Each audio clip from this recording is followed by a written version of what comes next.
इस वीडियो में आपको बताऊंगा रीजनिंग के टॉप 5 क्वेश्चन दोस्तों जो सभी परीक्षाओं में पूछे जाते हैं। दोस्तों आप कोई सा भी गवर्नमेंट एग्जाम देंगे तो आपके पेपर में ये सब प्रश्न हमेशा देखने को मिलेंगे।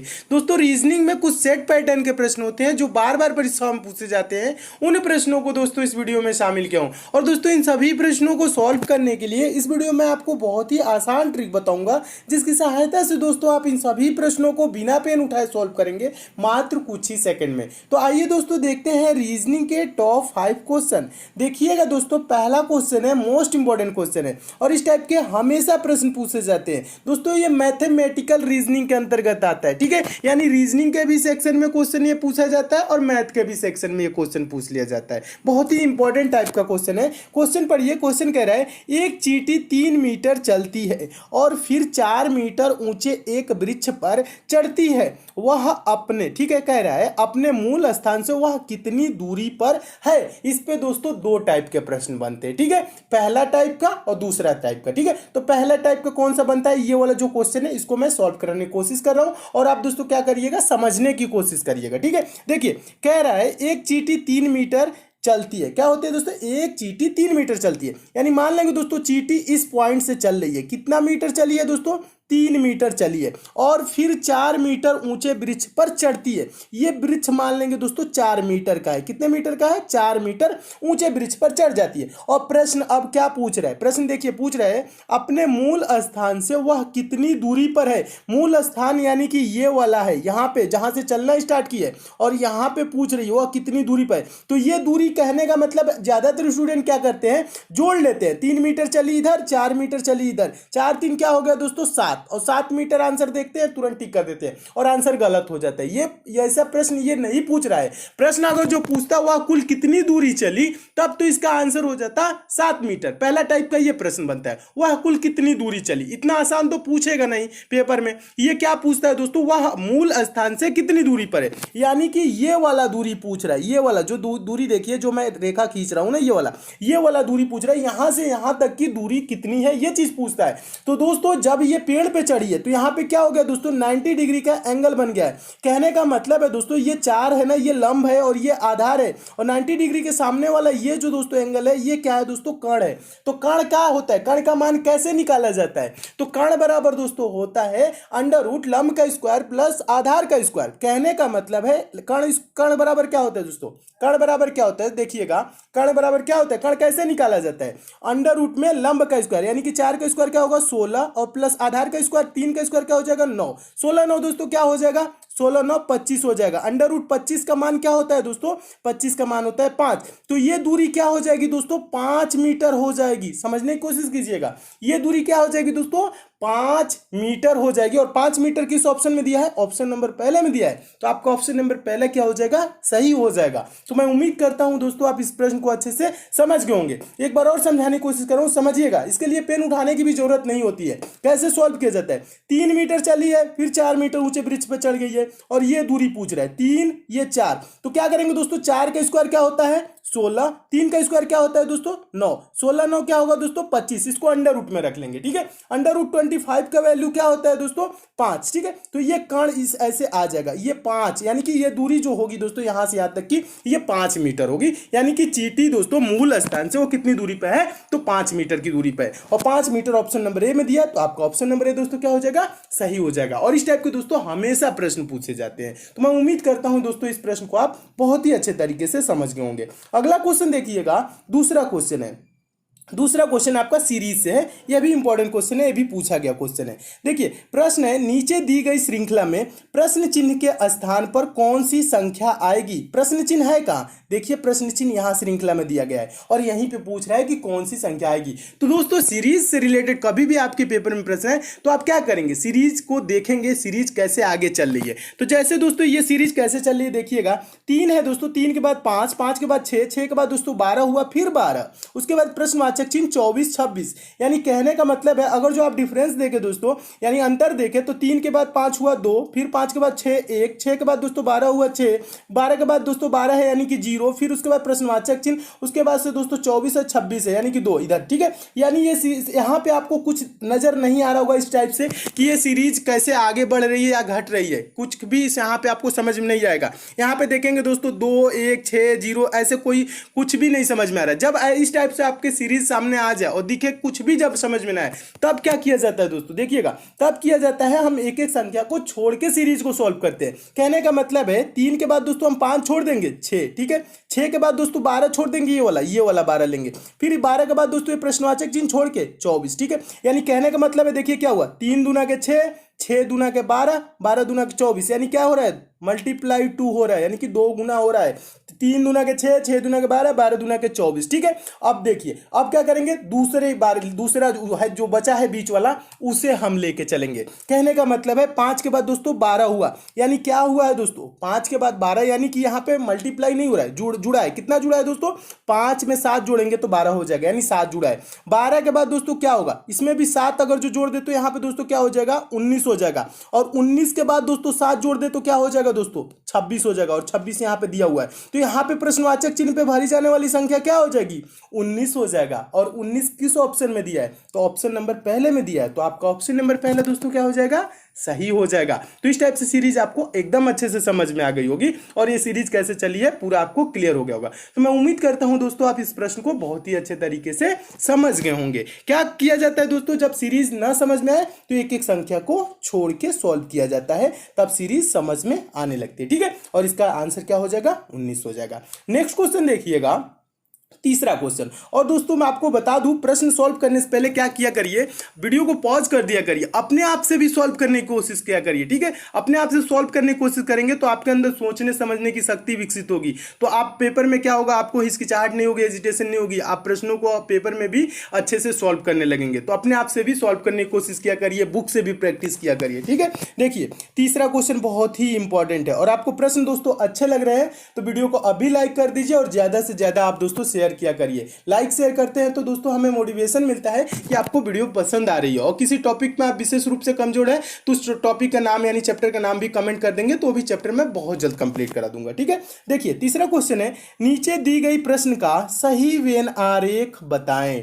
वेन डायग्राम बनाना है, किसका, घोड़ा बंदर बाघ। ठीक है दोस्तों, वेन डायग्राम से रिलेटेड आपके पेपर में कभी भी प्रश्न आएगा तो आपको ये करना क्या होता है, वेन डायग्राम से रिलेटेड जो शब्द दिए जाते हैं, यानी जिसके बीच आपको वेन डायग्राम बनाना होता है, जैसे इसमें घोड़ा दिया है, बंदर दिया है, बाघ, इसके बीच दोस्तों हम देखते हैं कि संबंध कैसा है, एक दूसरे के बीच ये एक दूसरे से कैसे संबंधित है, बस ये चीज पता लगा लेंगे तो इसका आंसर भी आप दे लेंगे। ठीक है, तो देखिए घोड़ा क्या होता है दोस्तों, बंदर क्या होता है, बाघ क्या होता है। देखिए, और ज्यादातर स्टूडेंट क्या सोचते हैं, देखिए बड़ा छोटा सोचने लगते हैं, यानी कि घोड़ा बड़ा होता है उसके अंदर क्या कर लेते हैं दोस्तों, बाघ को कर लेते हैं, उसके बाद बंदर कर लेते हैं, ऐसे वेन डायग्राम नहीं, ये आपको बड़ा छोटा नहीं पूछ रहा है, वेन आरेख पूछ रहा है, यानी कि वेन डायग्राम पूछ रहा है, यानी इसके बीच संबंध पूछ रहा है, तो इसका इमेज ऐसे नहीं होगा, ऐसे गलत हो जाएगा। देखिए ये घोड़ा क्या होता है, बंदर क्या होता है, बाघ क्या होता है। घोड़ा दोस्तों एक जानवर होता है, बंदर भी एक जानवर होता है, और बाघ भी क्या होता है दोस्तों, एक जानवर होता है। ठीक है, और ये सब अलग अलग होते हैं, इनमें किसी प्रकार का रिलेशन नहीं होता है, यानी संबंध नहीं होता है।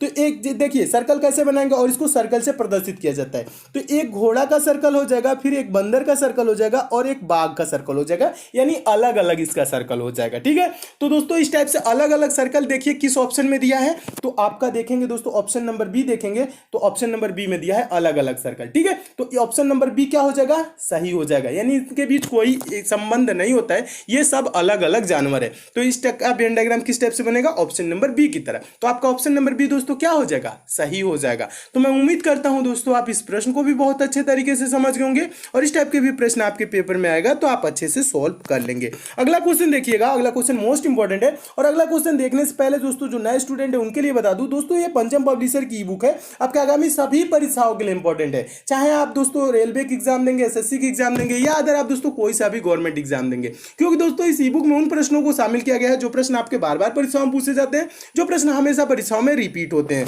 दोस्तों इस ई बुक में आपको 10 प्रैक्टिस सेट मिल जाएगा, प्लस 10 वन लाइनर सेट मिल जाएगा। वन लाइनर सेट कहने का मतलब है दोस्तों एक लाइन में क्वेश्चन, दूसरी लाइन में आंसर। इससे क्या होगा दोस्तों, आप कम समय में ज्यादा से ज्यादा क्वेश्चन को प्रिपेयर कर लेंगे। दोस्तों आपके एग्जाम में 1 से 2 दिन का भी टाइम रहेगा, तो इस ई बुक को लेकर आप जरूर पढ़ लीजिएगा, आपके एग्जाम में काफी हेल्प मिलेगी। क्योंकि दोस्तों इसमें साइंस, जनरल अवेयरनेस और करंट अफेयर के इंपॉर्टेंट प्रश्नों को शामिल किया गया है, जो प्रश्न आपके बार बार परीक्षाओं में पूछे जाते हैं। दोस्तों पंचम पब्लिशर ने इसकी कीमत 150 रुपए रखी थी, लेकिन मेरे कहना है दोस्तों ये ई बुक आपको मात्र 25 रुपए मिल जाएगी। इस ई बुक को दोस्तों आप ले कहां सकते हैं, तो इसका लिंक दोस्तों मैं नीचे डिस्क्रिप्शन बॉक्स में दे दिया हूं, उस लिंक के थ्रू इस ई बुक को आप डाउनलोड कर सकते हैं। दोस्तों ये ई बुक है पीडीएफ नोट्स की तरह है, आपके मोबाइल में ही डाउनलोड हो जाएगी, आप मोबाइल से ही पढ़ सकेंगे। ये मार्केट में ऑफलाइन आपको नहीं मिलेगी। अगर जो दोस्तों आपको डाउनलोडिंग या पेमेंट से किसी प्रकार की समस्या होती है, दोस्तों पंचम पब्लिशर का कस्टमर केयर नंबर दिया गया है, इस नंबर पे आप कॉल करके बात भी कर सकते हैं। दोस्तों इस ई बुक को मैं खुद देखा हूं, इसमें जो प्रश्न दिए गए हैं बहुत ही इंपॉर्टेंट दिए गए हैं, जो बार बार एग्जाम में पूछे जाते हैं। इसलिए दोस्तों एग्जाम से पहले इस ई बुक को एक बार लेके आप जरूर पढ़ लीजिएगा। तो आइए दोस्तों देखते हैं अगला क्वेश्चन।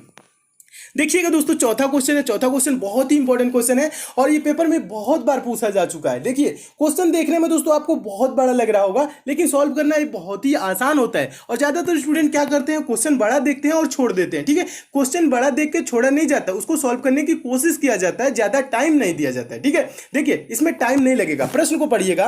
प्रश्न कह रहा है नीचे दी गई श्रृंखला में अगला संख्या क्या होगा। यानी ये श्रृंखला दी गई है दोस्तों, और इसमें पूछ रहा है कि यहाँ प्रश्नवाचक चिन्ह, यानी कि यहाँ पे कौन सी संख्या आएगी। तो इसके लिए क्या करेंगे दोस्तों, सीरीज के संख्याओं को ध्यान से देखेंगे, सीरीज कैसे आगे चल रही है। कहने का मतलब इसमें देखिए पहले में क्या दिया है 5896542337, उसके बाद दोस्तों है 89654237, उसके बाद है 896543, उसके बाद दोस्तों है 965423, उसके बाद प्रश्नवाचक चिन्ह। ठीक है, ये दिया है। तो इसमें आप थोड़ा सा अगर दोस्तों थोड़ा सा दिमाग लगाएंगे, ध्यान लगाएंगे, तो क्या होगा दोस्तों, ध्यान से देखेंगे तो आपको दिख जाएगा। ठीक है, क्या दिख जाएगा, यानी ये जो श्रृंखला है, ये जो पहला वाला संख्या है, ठीक है, अगर जो ध्यान से देखो उसके बाद दूसरे वाले में क्या हुआ है, यहाँ पे दोस्तों जो यहाँ पे आपको 5 दिख रहा है ना, ये वाला 5 पहला वाला संख्या इसमें काट दिया है। तो यानी दूसरे में क्या किया है, 5 को नहीं लिखा है, 5 को नहीं लिखा है, 8 से स्टार्ट किया है और यहां तक लिखा है 8 9, देखिए लिखा है ना 89654237, ये लिखा है ना 89654237, ये चीज लिखा हुआ है। ठीक है, अब आगे क्या किया है दोस्तों, आगे देखिएगा, आगे देखिए दोस्तों 896 लिखा है, 5423 तक लिखा है, 7 को नहीं लिखा है। समझ रहे ना, ये कर क्या रहे, यानी कि पहले वाले में क्या किया, पहला संख्या हटा दिया, दूसरे वाले में क्या किया, लास्ट वाला हटा दिया, तीसरे वाले में क्या किया दोस्तों, देखिए तीसरे वाले में क्या किया है, आगे देखिएगा, यहाँ पे तीसरे वाले में क्या किया है, यहाँ पे लास्ट वाला ही संख्या को इसको जब हटा दिया है, फिर चौथे वाले में क्या किया, ये चीज देखिएगा, ध्यान से देखिएगा, एक बार और समझाने की कोशिश करो। पहले वाले में पहले में क्या किया, दूसरे वाले में क्या कर दिया दोस्तों, ये वाला पहला 5 को हटा दिया और पूरा लिख दिया। ठीक है, यानी कि यहाँ पे इतना लिख दिया। फिर इसमें क्या किया दोस्तों, 7 को हटा दिया, यानी कि लास्ट वाले को हटा दिया और इतना लिख दिया। उसके बाद दोस्तों चौथे वाले में क्या किया है, चौथे वाले में देखेंगे दोस्तों, ये चौथे वाले में क्या किया है, यानी कि 8 को हटा दिया है, ये वाला 8 को हटा दिया है और पूरा लिख दिया है। और लास्ट वाले में दोस्तों क्या किया है, लास्ट वाले में देखने की कोशिश करेंगे। देखिए अब इसके बाद से क्या करेंगे, यानी कि 8 को हटा दिया है, 9654, ये देखिएगा 965423 लिख दिया है। उसके बाद दोस्तों हम लास्ट वाले यानी जहां प्रश्नवाचक चिन्ह यहां पे क्या होगा आपको बताना है। ठीक है, समझने की कोशिश कीजिए, एक बार और समझाता हूं। यहां पे 5 काट दिया है, दूसरे वाले में यहां पे 5 काट के और यहां पे पूरा लिख दिया। ठीक है, तो इसमें क्या किया दोस्तों, 7 को काट दिया है, पूरा लिख दिया है। फिर क्या किया है दोस्तों, यहां पे दोस्तों 8 को काट के यहां पे लिख दिया। ठीक है, इसमें हम क्या करेंगे दोस्तों, 3 को काट देंगे, जितना बचा वो लिख देंगे। कहने का मतलब है दोस्तों ये बचा क्या दोस्तों, 96542 इसका राइट आंसर होगा, जो कि ऑप्शन नंबर डी में दिया है। तो आपका ऑप्शन नंबर डी दोस्तों क्या हो जाएगा, सही हो जाएगा। तो इस टाइप के भी प्रश्न आए दोस्तों तो आप ऐसे सॉल्व कर सकते हैं। एक बार समझ लीजिएगा, ज्यादा कुछ नहीं किया है, बस 5 काटा है फिर लिख दिया। ठीक है, फिर इसमें क्या किया है दोस्तों, 7 को काटा है लिख दिया। ठीक है, फिर इसमें क्या किया है दोस्तों, 8 को काटा है लिख दिया। फिर आगे क्या करेंगे दोस्तों, 3 को काटेंगे लिख देंगे। ठीक है, 3 को काटेंगे लिख देंगे, तो इसका आंसर क्या हो जाएगा, ये हो जाएगा। देखिए दोस्तों बहुत ही आसान क्वेश्चन है और ये बहुत बार पूछा जा चुका है, और मैं उम्मीद करता हूं दोस्तों इस प्रश्न को आप बहुत ही अच्छे तरीके से समझ गए होंगे।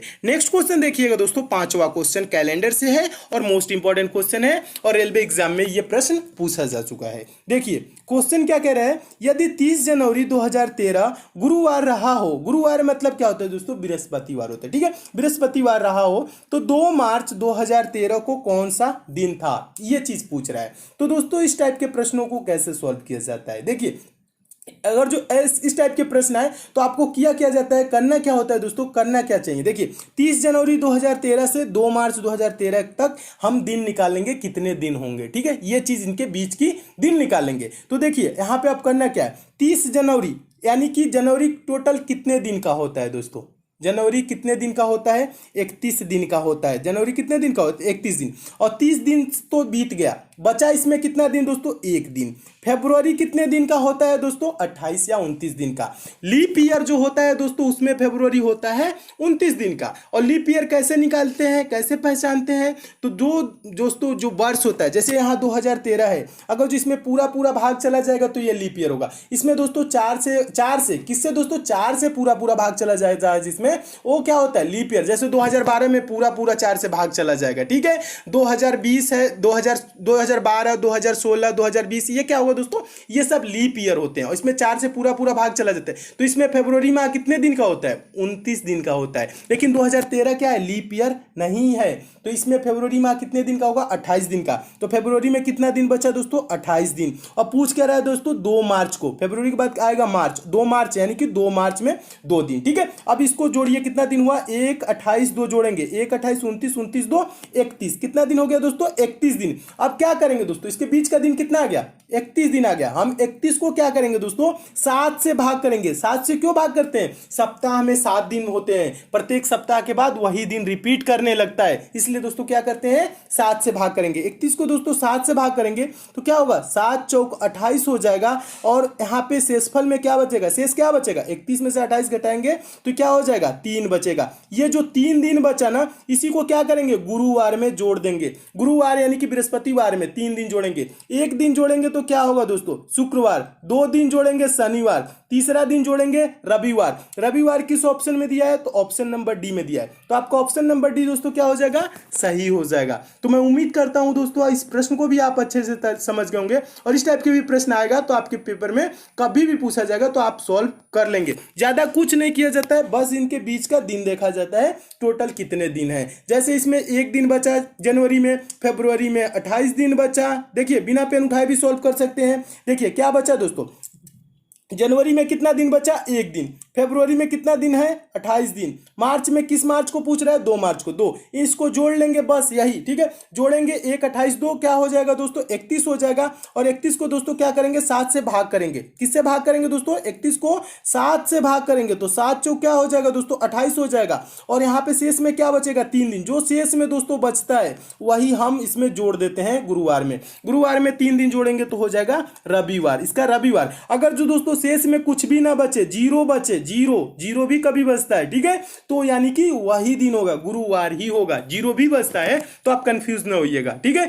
अगर जो जीरो बचेगा तो गुरुवार ही होगा। और इसमें 1 दिन बचा, 2 दिन बचा, 3 दिन बचा, जितना दिन बचता है उसको हम गुरुवार यानी कि जो दिन दिया रहता है उसमें हम जोड़ लेते हैं। 3 दिन जोड़ेंगे, रविवार इसका राइट आंसर हो जाएगा। दोस्तों इसमें और भी क्वेश्चन है, उसको मैं नेक्स्ट पार्ट में करा दूंगा। अगर दोस्तों आपको किसी विशेष चैप्टर में प्रॉब्लम है तो उस चैप्टर का नाम भी आप नीचे जरूर कमेंट कर दीजिएगा, वो भी चैप्टर में बहुत जल्द कंप्लीट करा दूंगा। अगर दोस्तों आप मैथ में वीक है, मैथ बेसिक से 0 लेवल से और चैप्टर वाइज दोस्तों पढ़ना चाहते हैं तो दोस्तों आपके लिए एक चैनल बनाया हूं जिसका लिंक नीचे डिस्क्रिप्शन बॉक्स में दे दिया हूं। दोस्तों आप उस चैनल पे जाके चैनल को सब्सक्राइब कर लीजिए, नोटिफिकेशन बेल को ऑन कर लीजिए, जहां पे दोस्तों मैं मैथ बेसिक से पढ़ा रहा हूं, 0 लेवल से पढ़ा रहा हूं और चैप्टर वाइज पढ़ा रहा हूं। कुछ दिनों में दोस्तों मैथ के वहां जब सारी चैप्टर समाप्त हो जाएंगी दोस्तों, आप भी मैथ के प्रश्नों को सेकंडों में सॉल्व करने लगेंगे, वो भी बिना पेन उठाए। तो मैथ में आपको थोड़ी सी भी प्रॉब्लम होती है दोस्तों, उस चैनल पर जरूर जाए, जिसका लिंक नीचे डिस्क्रिप्शन बॉक्स में दे दिया हूं।